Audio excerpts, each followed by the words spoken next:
भारत को बड़ समर्थन जोर धरी जातिसंघ सुरक्षा परिषद रे भारत को स्थायी सदस्यता दाबी। अमेरिका फ्रांस पर ब्रिटेन मध्य भारतर स्थायी सदस्यता दाबी को समर्थन करुछि। जातिसंघ स्थायी परिषद को संप्रसारित करने सह परिषद को अधिक क्रियाशील करने लगी एथिरे नुआ सदस्य को स्थानित करने को दाबी होई आसुछि।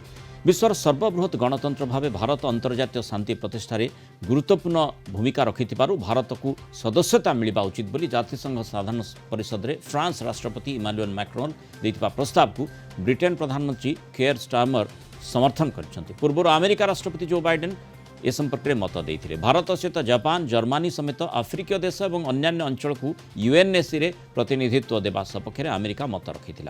विश्व में शांति प्रतिष्ठा जातिसंघ सुरक्षा परिषद बा यूएनएससी वर्तमान ढांचा असमर्थ। सुरक्षा परिषद को अधिक क्रियाशील और अधिक समावेशी करने भारतर प्रतिनिधित्व को समर्थन परिवर्तित विश्व में भारतर दबदबा को आहरी बढ़ा आशा करा जाउछि। अधिक आलोचना करने अंतर्जातीय व्यापार विशेषज्ञ प्रोफेसर समरेन्द्र बसा आम सहित जोड़ी। प्रोफेसर बसा स्वागत करिबा आलोचना को।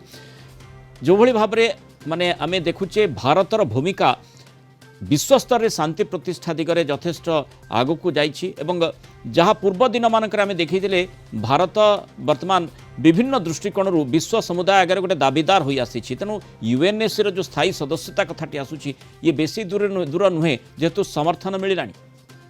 देखो 5 जन रही परमानेंट मेंबर भर फ्रांस जो इमानुएल मैक्रों मत जे इंडिया जापान जर्मन ब्राजिल सहित आफ्रिकन 2 कंट्रीज रहिबा दरकार कहीं जो 5 जन परमानेंट मेंबर बाद रे 10 जन होचंती नॉन परमानेंट मेंबर।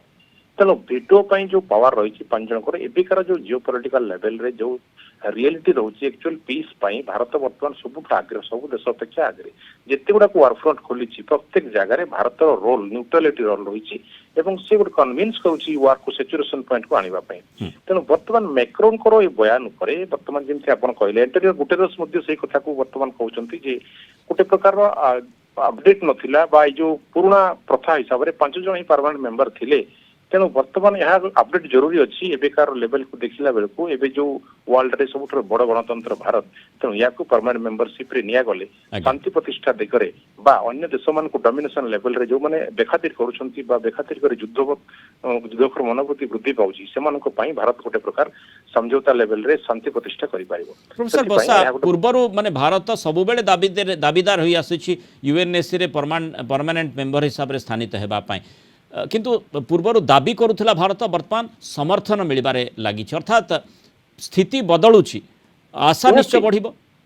निहाती ग्लोब रे वर्तमान भारत जो पोजिशन आम प्रीवियस 5 ईयर को देखा 2024 को देखा तेज निहाती भाव में वर्तमान चाइना मध्य गोटे प्रकार सरेंडर लेवल को आसी जी की जिते वीटो यूज करुला भारत को बेखातिर करुला जिते कि भारत रिक्वेस्ट करुला परमानेंट मेंबर पे किंतु वर्तमान जमी आप कहले इनवाइट करा परमानेंट मेंबर पे फ्रांस कहतु ब्रिटेन कहतु अमेरिका कहतु all are requested India become a permanent member. यह गोटे बहुत बड़ खुशी कथा एवं यह हेले वास्तविक आगामी दिन में ग्लोब रे गोटे शांति प्रतिष्ठा भारत दाबीदार रही।